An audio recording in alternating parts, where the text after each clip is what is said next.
1st. It goes on to the 3rd or the 5th or the entire month. You all know I've been pumping this up since the weekend because, you know, as I learn, I like to share.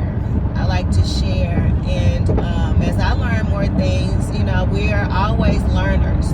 You know, nobody knows everything. We're always learning. And because, you know, everything has been taken from us and was stolen from us and stripped from us, we're having to dig deep into our bloodline, into our DNA, into our God essence.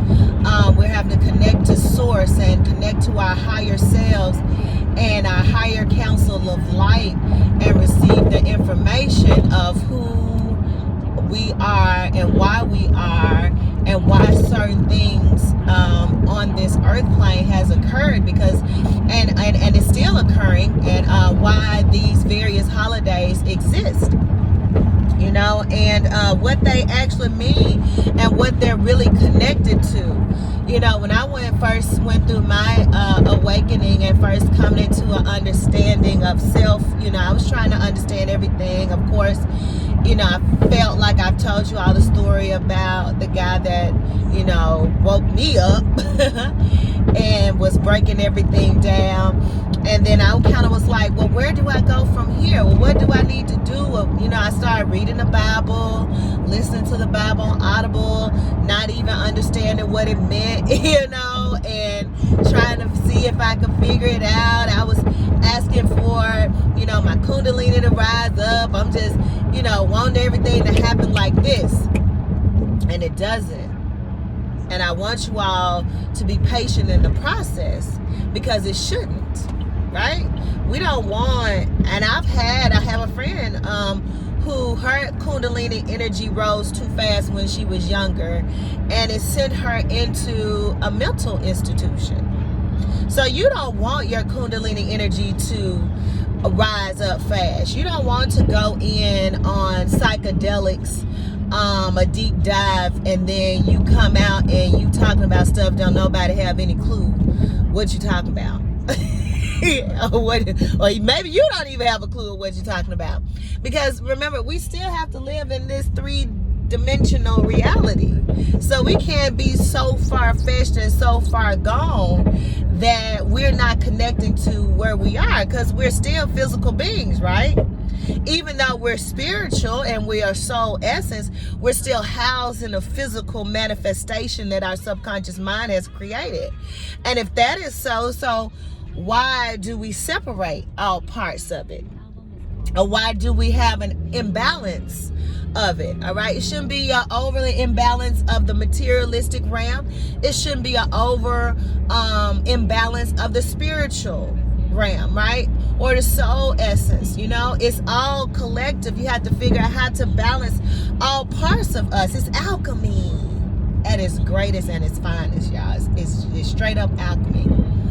And so once we learn how to transmute various energies, once we learn how to work within our God self as a physical being of light, once we learn how to work with the elements of nature, what we're given, once we understand astronomy, astrology, numerology as signs and symbols and vibrations, then we can also do the ultimate magic of creating our worlds. We can really create our worlds. And you know, I'm stepping into that space, and it's almost like it feels as if it's unreal to a point. It's like, wow, I'm doing this. I'm actually doing this, you know. And I want you all to be patient with yourselves. I want you to give yourself some grace, some space, and some energy to allow yourself to grow in your spiritual walk, your path. Just allow yourself to grow in your path, and it's okay. Right? So I want you all to look at Fet Gede and understand that it is the festival of the ancestors. We're representing birth and death, life and death, all right? The life that we are, all right? and the transitioning of the loved ones that we've had. It is a celebration because we know we never die. Energy just transforms from one form to another. Like we never really die. So if we are sending energy out and feeding our ancestors, and when I say feeding them, you feed them by giving them attention. You feed them by putting light or a candle on your altar. You feed them by saying their name and raising up their energy by raising up your energy. You feed your ancestors that way. That's how you feed your ancestors, based on what you do. Okay?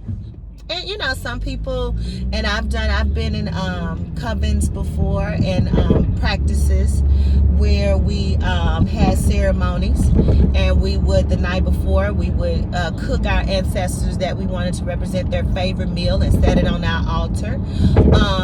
That is part of certain practices in Ifa. If you want to do that, you can.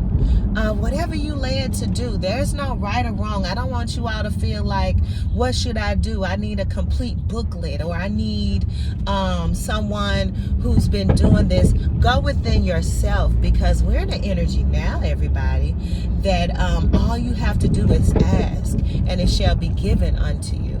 And it's so beautiful. You don't need anybody. And if you feel like you need someone and you need a kind of a guide, then just ask for it. You can ask for that and it'll come too. Say, hey, I need a mentor. I need a teacher. I need a coven. I need a sisterhood. You know, when I wanted that and I asked for it, it came to me. And you know, I needed it at the time, and they needed it at the time. So we came together and we supported each other.